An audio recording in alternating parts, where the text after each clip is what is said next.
মতলব বাজার মহাসড়কে সিসি ঢালাই কাজ চলমান, স্বস্তি ফিরবে জনসাধারণের চলাচলে। আসসালামু আলাইকুম। আমি মোহাম্মদ আরিফুর রহমান সাগর। শুনছেন আজকের হিলসা নিউজ স্থানীয় সংবাদ। চাঁদপুর জেলার মতলব দক্ষিণ উপজেলার গুরুত্বপূর্ণ মতলব বাজার মহাসড়কে বর্তমানে সিসি বা কংক্রিট ঢালাইয়ের কাজ চলমান রয়েছে। আজ সোমবার সরেজমিনে গিয়ে দেখা যায়, সড়কের বিভিন্ন অংশে নির্মাণ কাজ পুরোদমে এগিয়ে চলছে এবং শ্রমিকরা নির্ধারিত সময়ের মধ্যে কাজ শেষ করার লক্ষ্যে নিরলসভাবে কাজ করে যাচ্ছেন।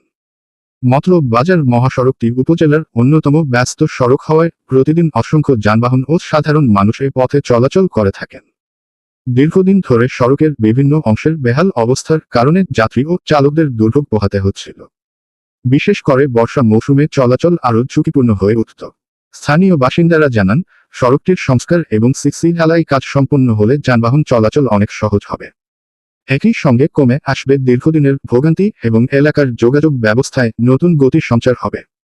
এলাকাবাসী আশা প্রকাশ করেছেন, দ্রুত সময়ের মধ্যে নির্মাণ কাজ শেষ হলে মতলব বাজারসহ আশপাশের এলাকার মানুষের সুফল ভোগ করতে পারবেন এবং ব্যবসা বাণিজ্য ও দৈনন্দিন যাতায়াত আরও সহজ ও নিরাপদ হয়ে উঠবে। স্থানীয়দের প্রত্যাশা, নির্মাণ কাজে গুণগত মান বজায় রেখে নির্ধারিত সময়ের মধ্যেই কাজ সম্পন্ন করা হবে।